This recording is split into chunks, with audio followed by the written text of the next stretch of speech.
You're listening to the 40 Thrive Podcast, the show created for women 40 and beyond, ready to shake things up.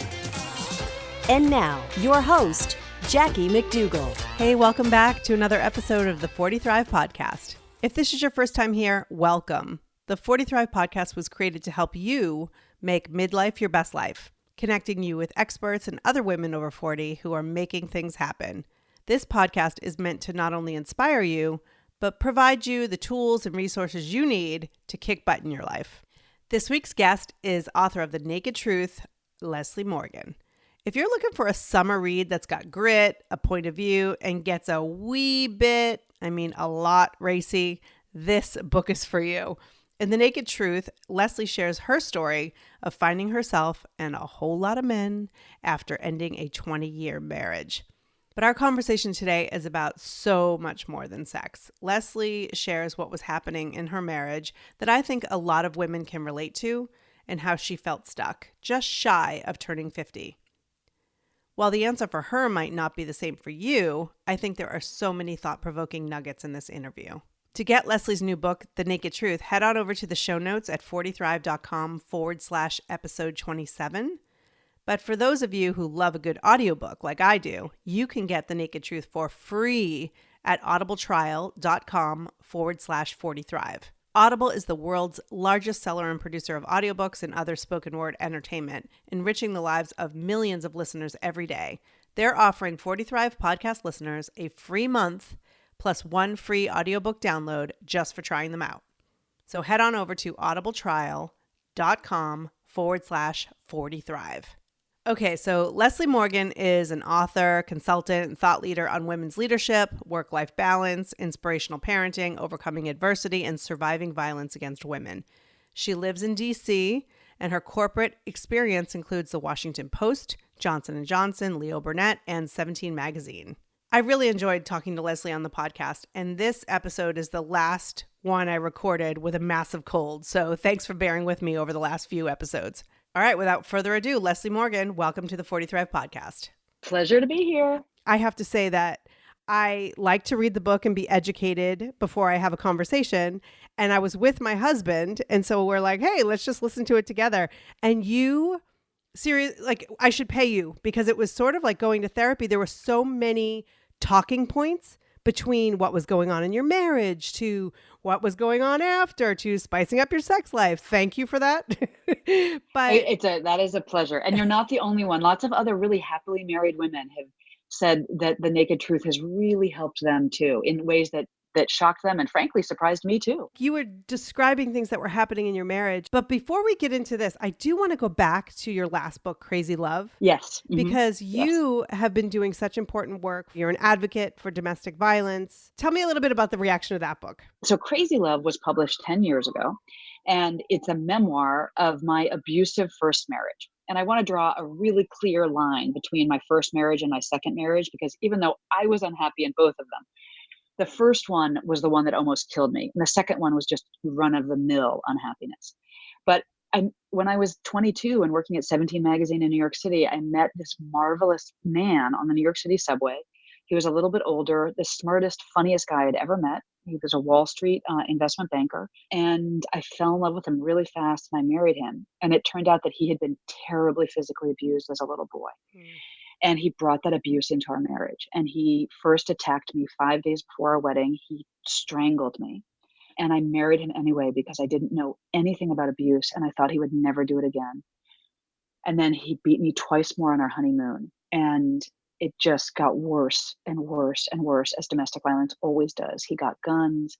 He beat me all the time. He was destroying me in every way and he was going to kill me. And I was with him for 4 years and I loved him the whole time. And I finally left him because there was one beating where he came within really seconds of killing me. He strangled me many times and he beat me very badly. And I realized I had to choose myself over him, even though I still really loved him and felt sorry for him and how terribly he'd been treated as a little boy. So that's Crazy Love. And I did a TED Talk also on why victims stay because it's so misunderstood. Right. I saw that. It was a very powerful TED Talk. Well, thank you. It was really both the book and the TED Talk mattered so much to me because I needed to explain to people why it happens. And it happens to so many women and men in every community, every religion, every education level, every profession, every neighborhood. And I just felt like, and I still feel that we need a lot more openness about emotional and physical abuse.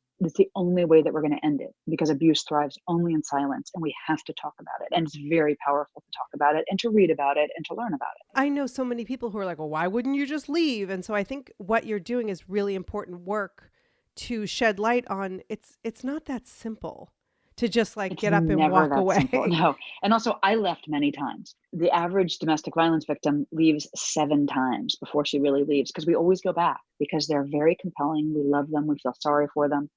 And I think the biggest message of Crazy Love in my TED Talk is that strong, smart, independent women get in abusive relationships all the time. It has nothing to do with self-esteem or a lack of education, or it's not that we want it. It's a carefully laid, very seductive physical, financial, and psychological trap that's disguised as love, and anybody can fall for it. Right. And it's really hard to get out of it once you're in it. Well, and what's interesting to me is that you talk about that relationship in Crazy Love, and it's so obvious for people to go, oh, that is abusive. That is wrong. That is something you should leave.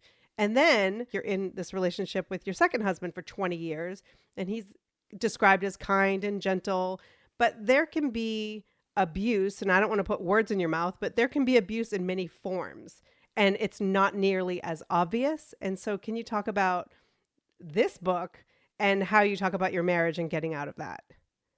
Well, what happened was that I met my second husband a few years after I ended my first marriage, and all I wanted was a stable, steady, nice guy to marry and to have children with. And that's what my second husband was. And I think a lot of women in their late 20s or early 30s, we kind of set the bar too low because we think that that we need a good provider, and we're so, the biological clock is ticking, and Right. I really wanted to have kids. And so in some ways I did both of us a disservice by marrying him, because he was never going to make me happy over time. And frankly, I was never going to make him happy over time either. And we were happy for a couple of years. And then just life and having kids and managing 2 careers and everything else started just as it does, like drip, drip, drip, killing the love and respect we had for each other. And we didn't know how to stay together.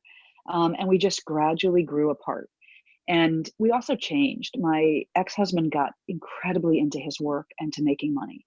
And he was an only child. He didn't know how to be an involved dad. And we had 3 kids really quickly, which is what I wanted to do because I come from a large, crazy, chaotic family and I wanted to have that kind of family. And it was like I think it's a very common story of how you fall a marriage that started out with a lot of promise gradually falls apart. And I think one of the biggest mistakes that I made is that I didn't stand up for myself enough in the second marriage. It was similar to the first marriage, although the degree of the difficulty was extremely different. I just swallowed my resentment when my ex wasn't doing enough at home and wasn't involved enough with the kids and wasn't, you know, prioritizing me enough. And it got to us over time. And I got really angry, which I think is a normal response. But unfortunately, my anger and frustration with him pushed him away even further. And he started spending more and more time at the office and not with me and not with our family. And it's pretty predictable what happened. And by the time we went to couples therapy, it was really too late. Right. So he was not, there was no way that he was abusing me. It wasn't that. It was more that we fell into stereotypical male and female roles. And that is what killed us. And I think that that's a really important message for women too, is that I realized when he and I split up after 20 years together, that not only had I lost the marriage, but I'd lost myself too. By throwing myself into being the perfect mom and the perfect wife and just everything our society says we should do is just give everything to the relationships in your life. And I forgot about me. And that's the big message of the naked truth, is that I had to go out there and rediscover myself, because I'd lost myself. And I wish women like you and others who are happily married knew not to lose themselves, and also that the men in our lives knew how to nurture women, because we don't teach that to American men. American men in general see relationships as meeting their needs and stroking their ego and making their life nice. And they're not ever taught how to care for women, except for a few of them. And I think that's something really wrong in our society. And that's one of the things that the Naked Truth tries to address too. And maybe that's why your husband, sparked to it so much. That's really such an interesting point that I hadn't even considered. But you said something in the book that like, ding, like there are certain things that you would say that I'm like, oh my gosh. And I was driving. I'm like, I have to write this down because we were listening to it on audiobook, which by the way, you did a great job reading your Thank you own so much. It was such an audiobook. honor to do that. Because, Yes, thank you. sometimes you either hire out or Right. maybe sometimes you hear an author and you're like, maybe they should have hired out. But I really feel like, oh, she's telling me her story. Like it feels really authentic and genuine. So we're listening to it. And one of the things you said was like marriage really is to benefit a man.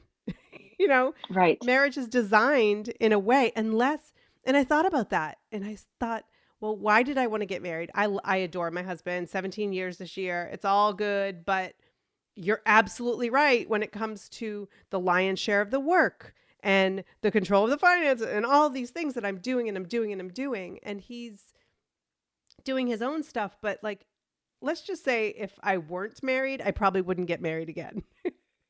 Right. I know. And you know what? It's so funny. I think a lot of women feel that way. A friend of mine just said to me, she said, I don't want to divorce him, but I wouldn't mind being a widow, you know?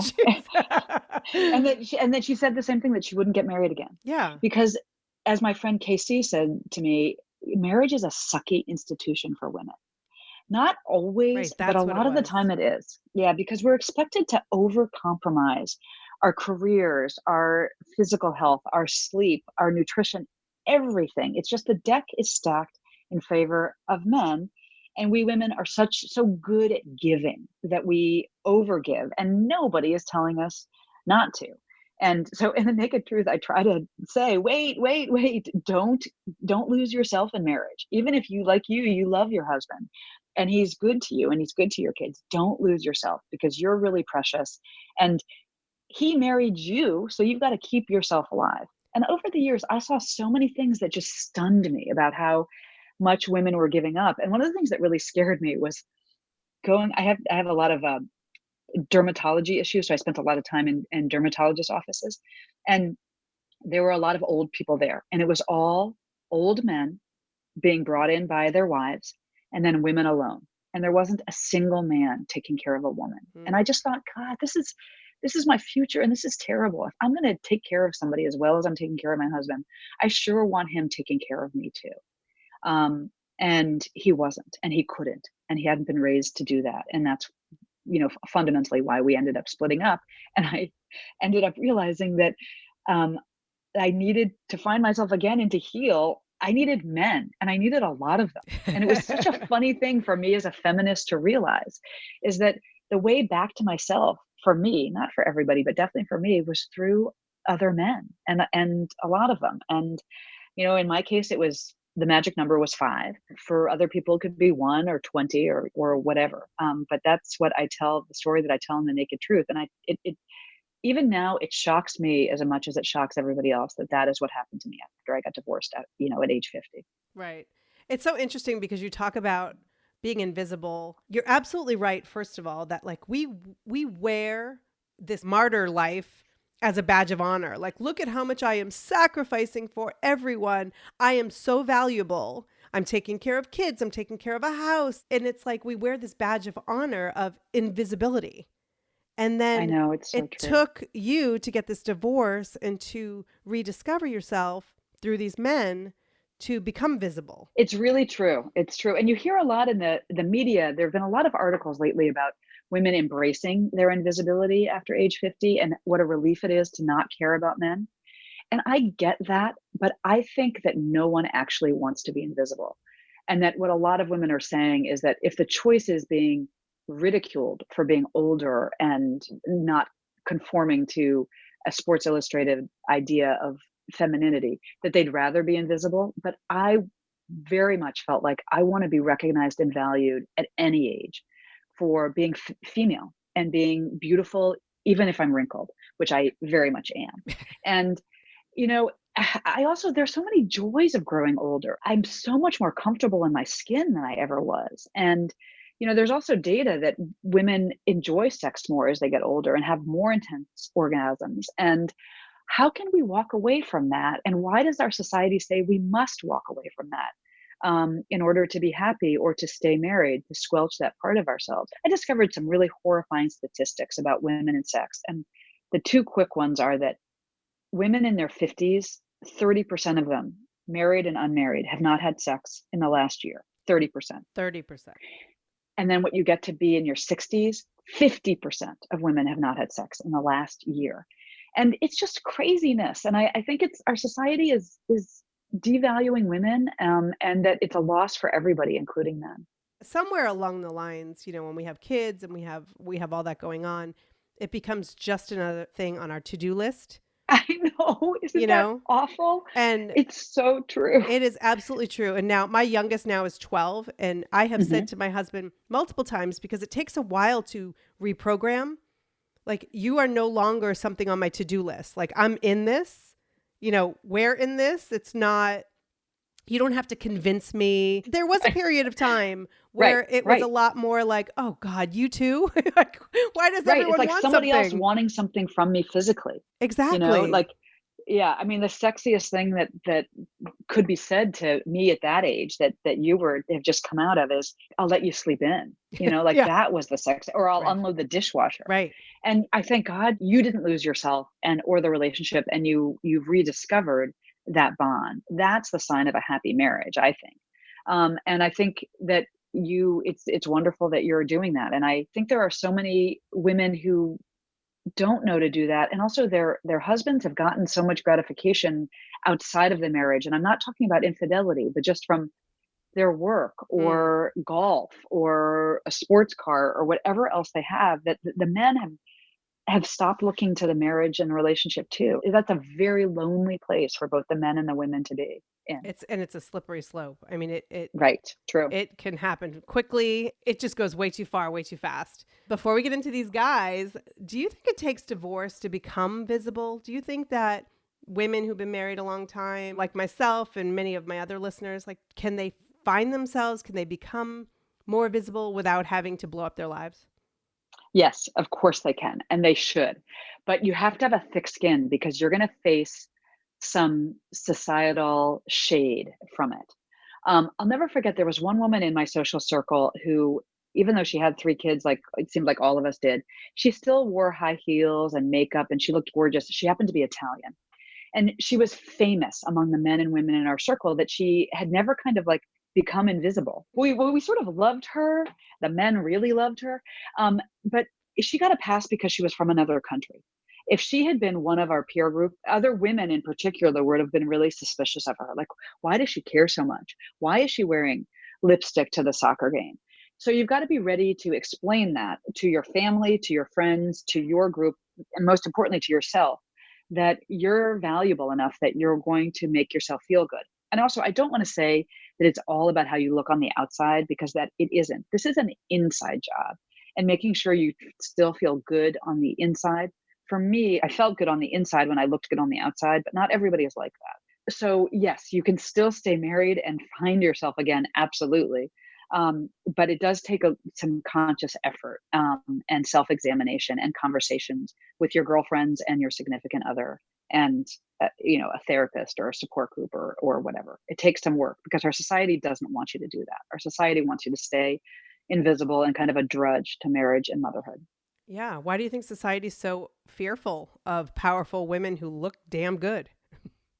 That's a really good question. I think you look at more extreme societies where they make women cover up themselves physically. And the answer is that a beautiful woman who knows her power, and is smart to boot and empowered. I think that some people, unfortunately, are afraid of that.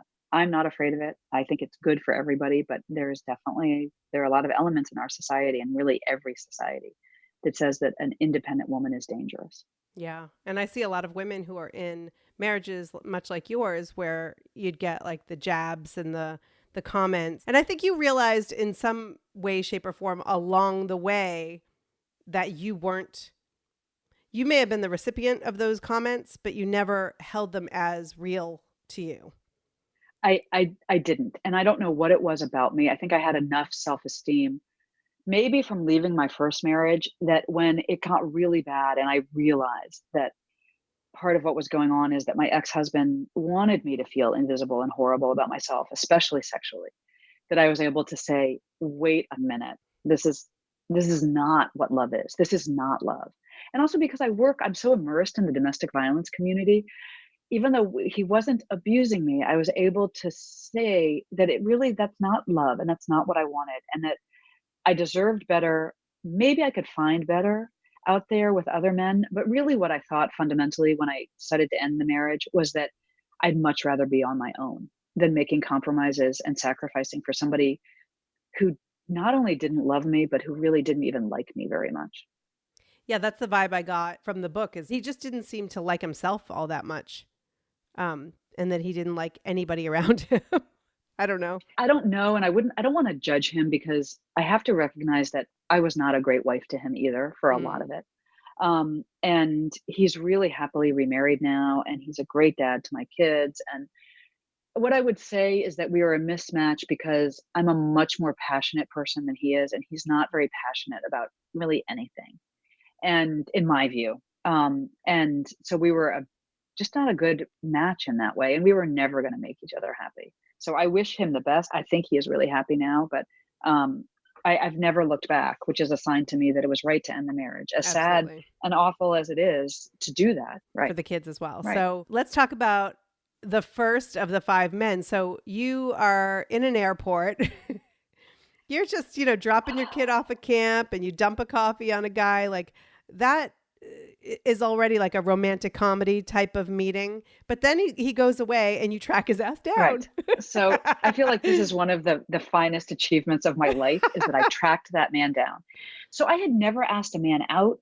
I didn't know that if you meet a guy who you find attractive, you have to get their name. Like, I didn't know any of the fundamentals of dating, things that men have known since they were 15 years old. So I met this gorgeous, lovely man in an airport, totally coincidentally. And there was a spark between us. He was handsome, and he woke something up in me very quickly. We got on the same flight, and I was praying that he'd be waiting for me afterwards, and he wasn't.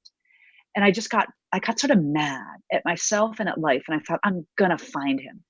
And I did find him. And he responded to me. And then I don't know how long it was. We started talking on the phone every day and really getting to know each other.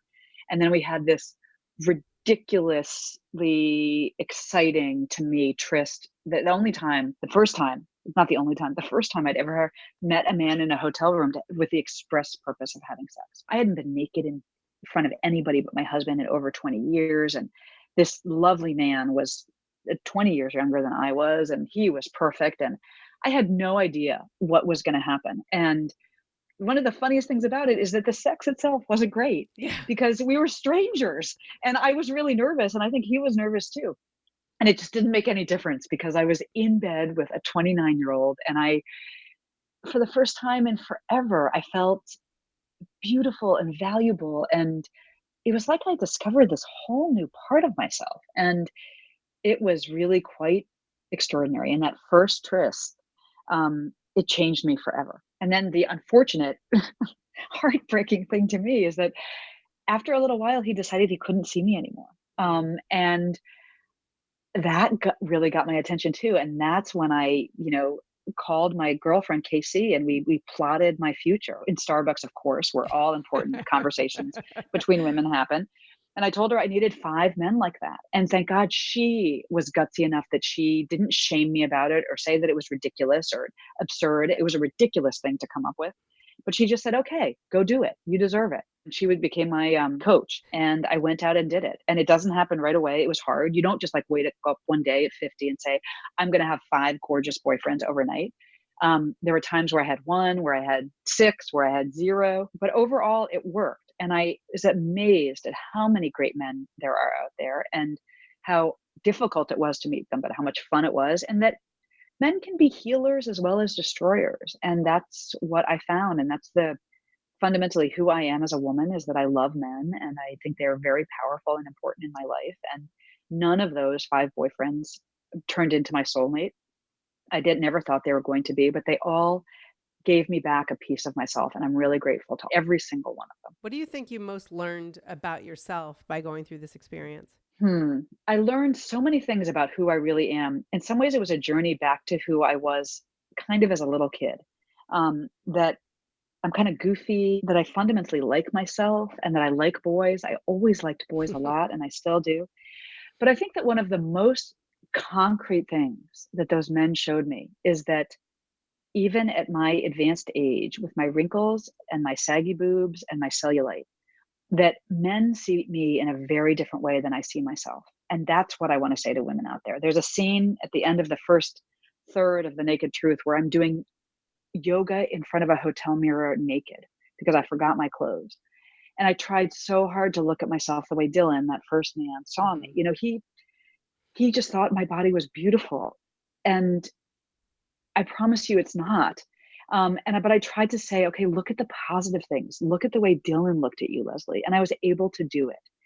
And instead of zooming in on my flaws and the cellulite and the this and that, the way that most women look at ourselves naked, I tried to look at myself through Dylan's eyes. And that's what I try to do every time I look in the mirror now. And it's what I encourage my female friends to do and the readers of The Naked Truth and my own daughters. Like, look at the positive things. It's what men do when they look in the mirror.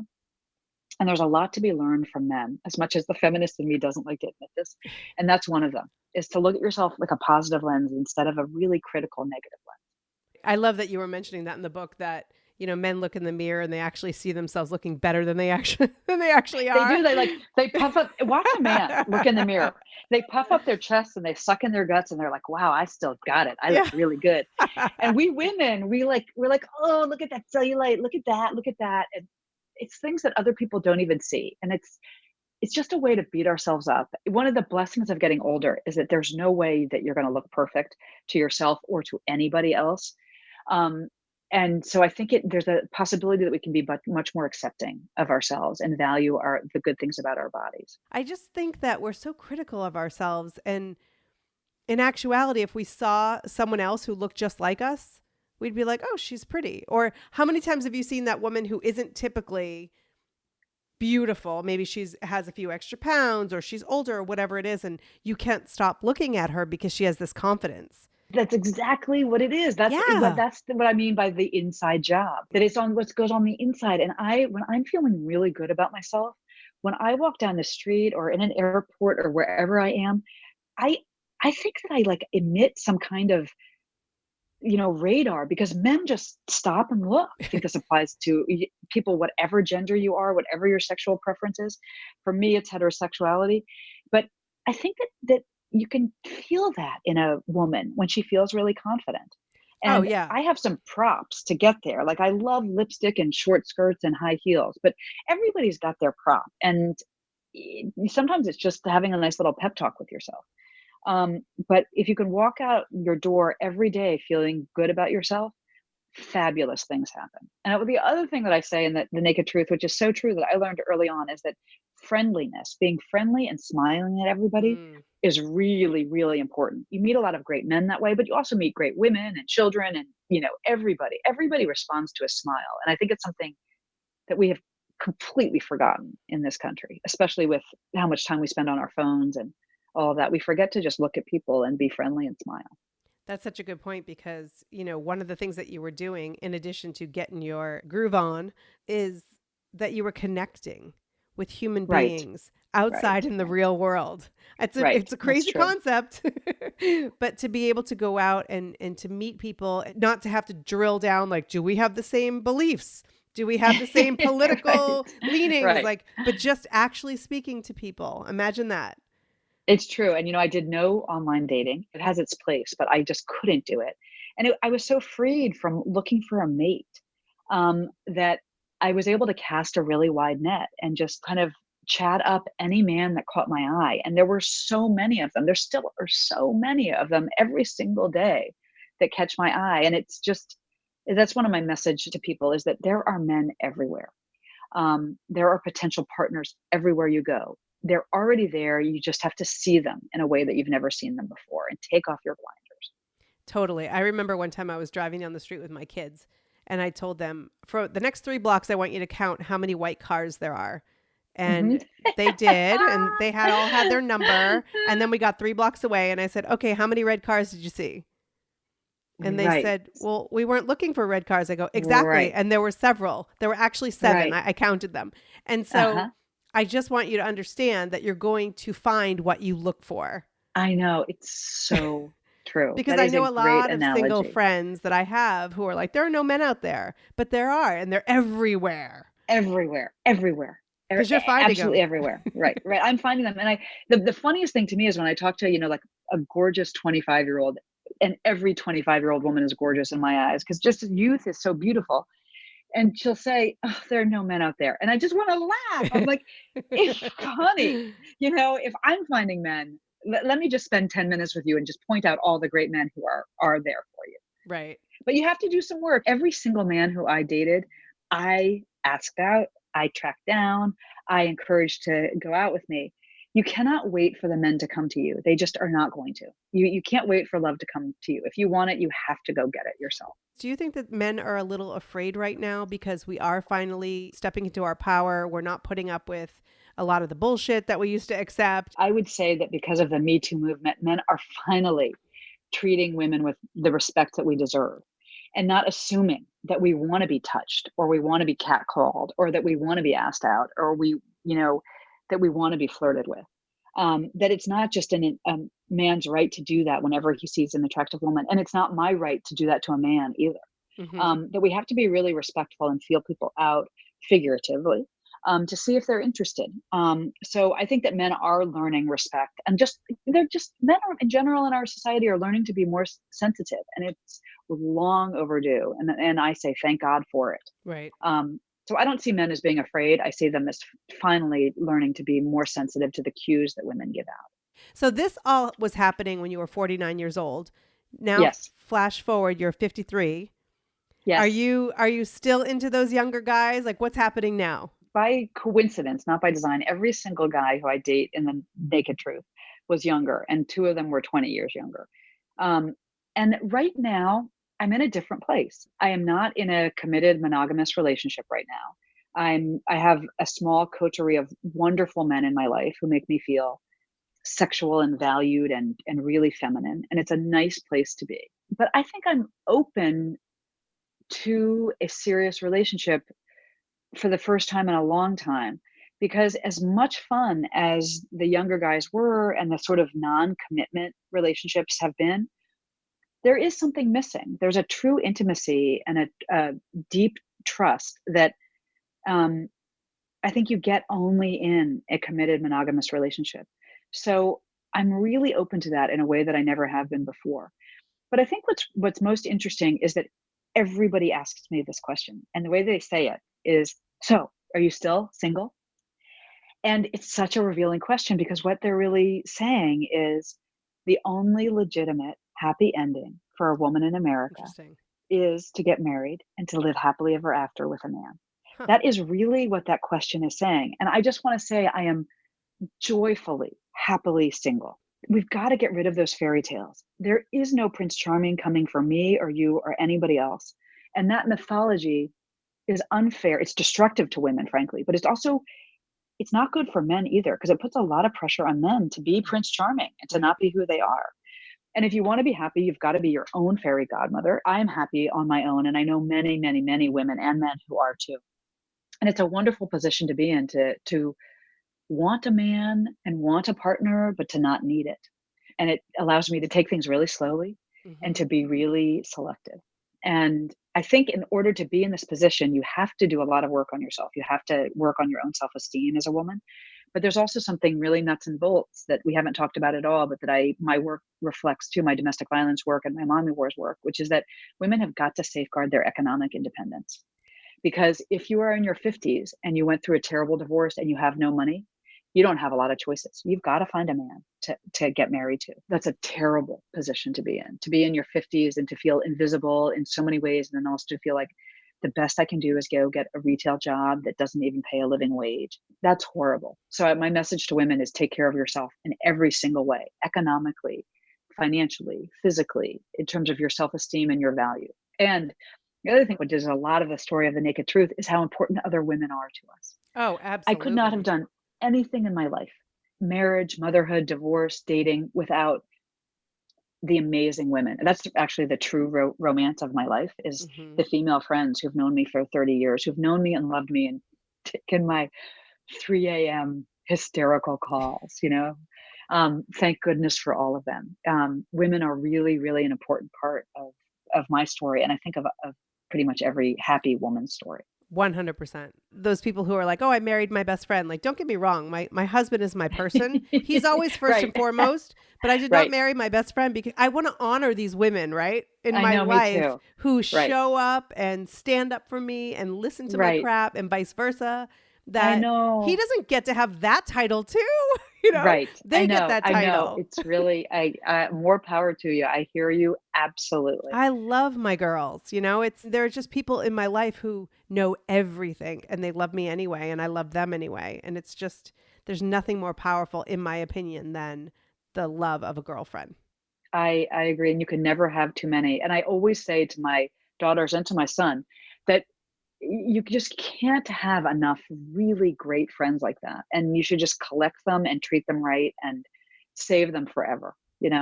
Absolutely. Absolutely. So, how do your kids feel about the book? Have they read it at all?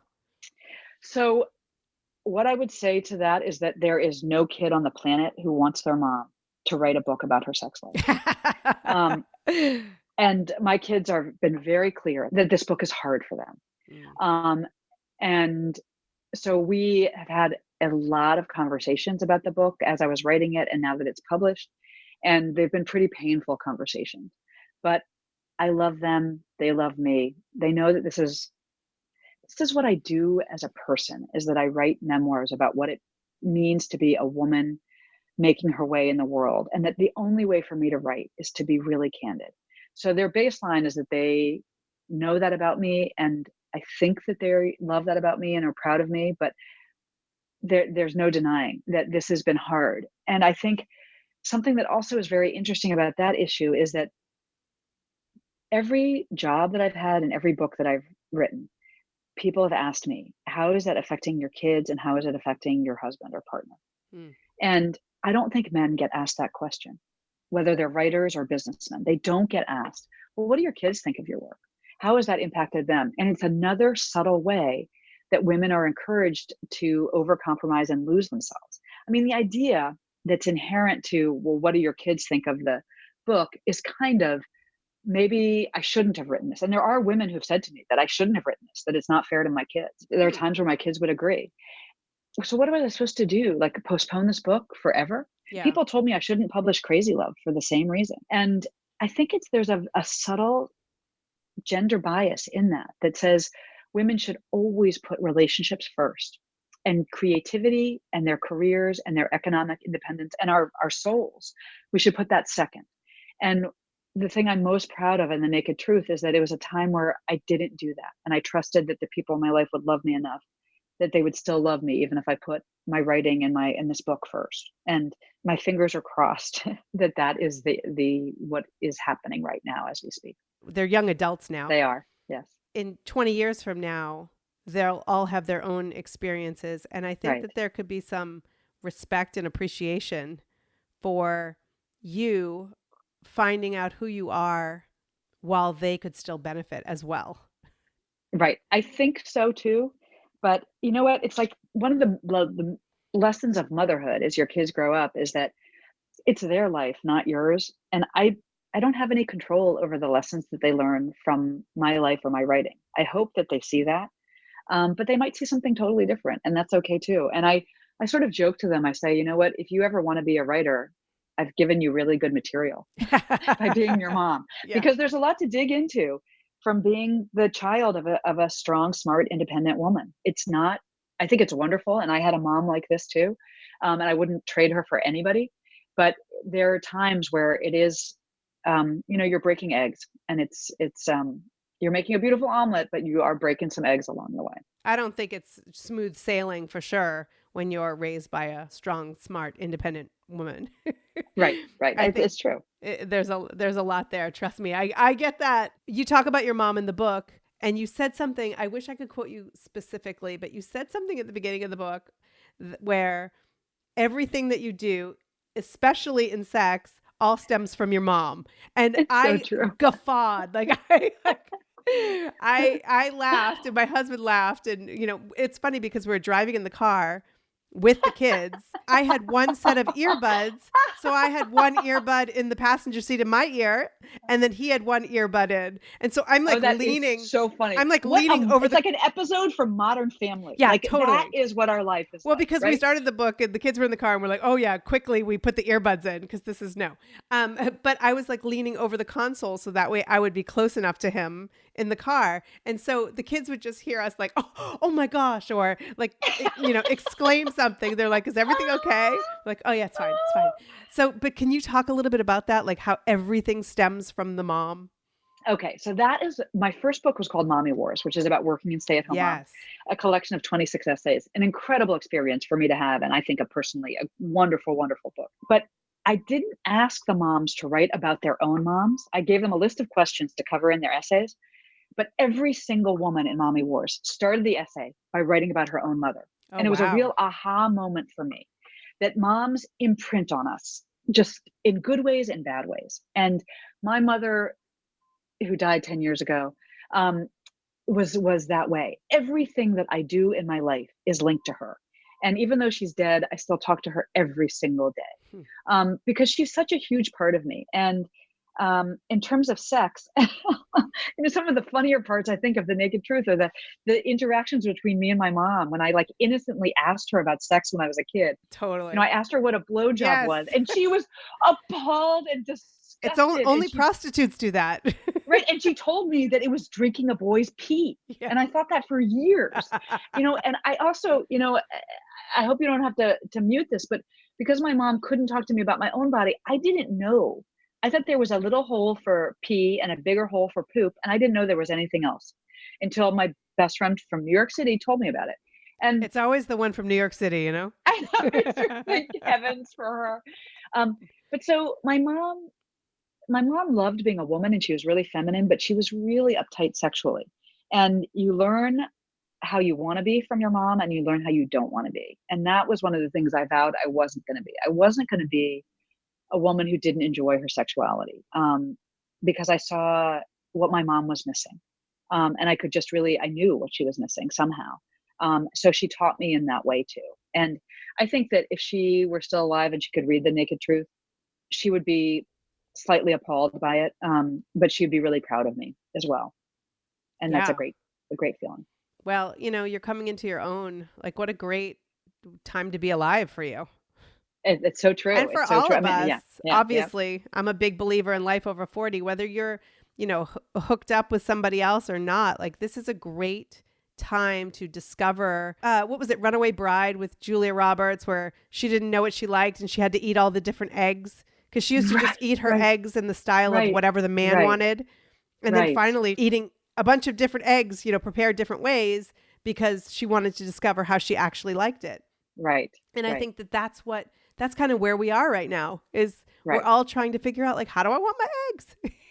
Right. And for me, it was how do I want my men, Right. And I had to go and find it. I think that aging while female is challenging, but wonderful if you believe in yourself. And just being a woman of any age I think it's important to say, to hell with all that. Forget about every societal rule that you've heard or what your own mother taught you about dating and sexuality, and just go chart your own course. And I think men have a much easier time doing that in some ways than women do.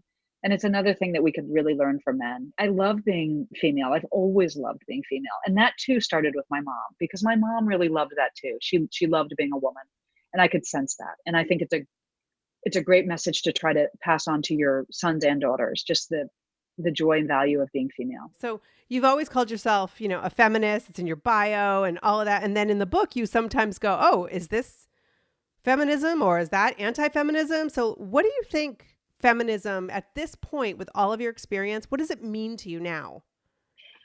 I think it's rejoicing in being female and living your life for yourself. And I don't mean that in a selfish or narcissistic way, but just saying, this is my one life that I get in this incarnation, and I'm going to live it that, God or whatever divinity you believe in or don't believe in wants me to be happy and wants me to go out and get the most that I can out of life. And, there were several times in my journey where I caught myself, when I started wearing lipstick every day, even inside the house, I was like, was that feminist? And I was like, that is, because I'm feeling good about myself. Or when I realized that I liked it when construction workers hooted at me, something that I'd hated when I was a teenager that I now liked, to just come to peace with that and to feel good about it. That kind of self-acceptance, I think, is the core of being a feminist. Feeling the way you feel on your own terms. Yes, Really. exactly. You're saying it better than I. Right. And so Right. sometimes I think we beat ourselves up when we want to be pretty or we want to be attractive to a man, that it's anti-feminism, but that's owning ourselves. It's Right. owning our own Yes. thoughts and feelings and bodies and all Right. of it. So if you could go back, would you do it all over again? Absolutely. God. I would do it all over again. If I could wave a magic wand, I would spare my kids the pain of the divorce and the pain that they have suffered in having a mom who's so public about her journey and her sexuality. But that is just not realistic. So yes, I would do it all over again. And one of the wonderful things about the book being published is that it gave me an excuse to call all of those quote unquote boyfriends and just give them a heads up that it was coming out, and to reconnect with them. And I had long, wonderful conversations with them. And it made me realize yet again how much I appreciated them. And um, they also, every one of them told me how much they appreciated me too. And that was so nice to hear. So yeah, I would do it all over again. And, I kind of am doing it all over again because, I'm still dating a lot now. I have these great men in my life, and I'm working on the sequel because men keep giving me unbelievable material, and the journey of being female and growing older continues. Sometimes it's really funny, and sometimes it's really poignant. And I continue to believe that there are great men out there, and that there's just wonderful, as you said, wonderful connection between human beings. And that is, I think, as we get older, that's what we realize is the most precious thing in life. It's a cliche, but it's really true. And I'm, getting that every single day and writing about it because that's what I do.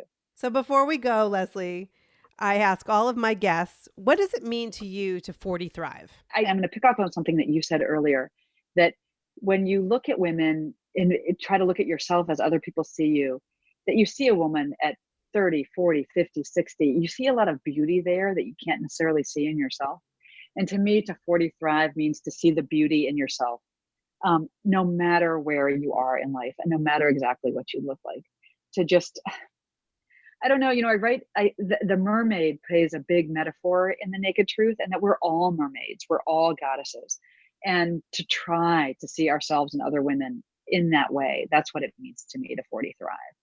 I love it. I love it. I think that what the book has done for me is not only given me material to discuss with my husband, which is always helpful because you go through the motions. There are so many conversation topic points for us. But also when we look at our lives as successful, strong, independent women, it's often devoid of femininity. Mm-hmm. And right. I feel in some ways I'm not sure that I know how to be a girl anymore because I'm too busy. That is so beautiful the way you put that, because that's what I was trying to say earlier. That I just rediscovered who I was at 8.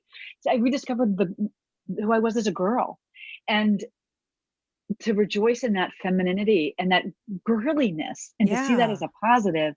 It's beautiful and wonderful, and it makes us feel so good on the inside and outside. And also it's such a great example for women who are still girls, the 8-year-olds in all of our lives.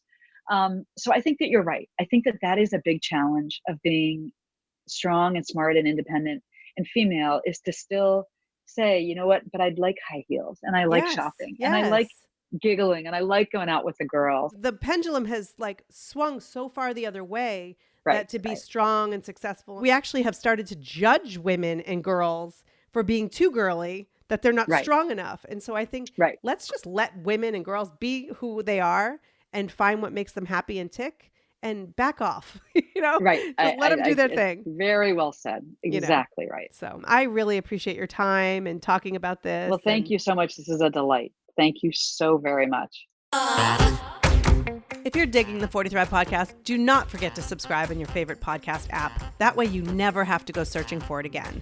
But if you're old school, because I know there are a lot of you out there, you can also listen at 40thrive.com/podcast. Just click on the topic you like and press play. Easy breezy. And please consider sharing this with a friend. There are so many women over 40 out there who could use a little camaraderie and community. That's what we are all about here, so don't be shy. Share, share, share. Thanks so much for listening. If you're not already in our private 40 Thrive Facebook group, come on over. We're talking all things life over 40 in there. Until next time, take care and keep thriving.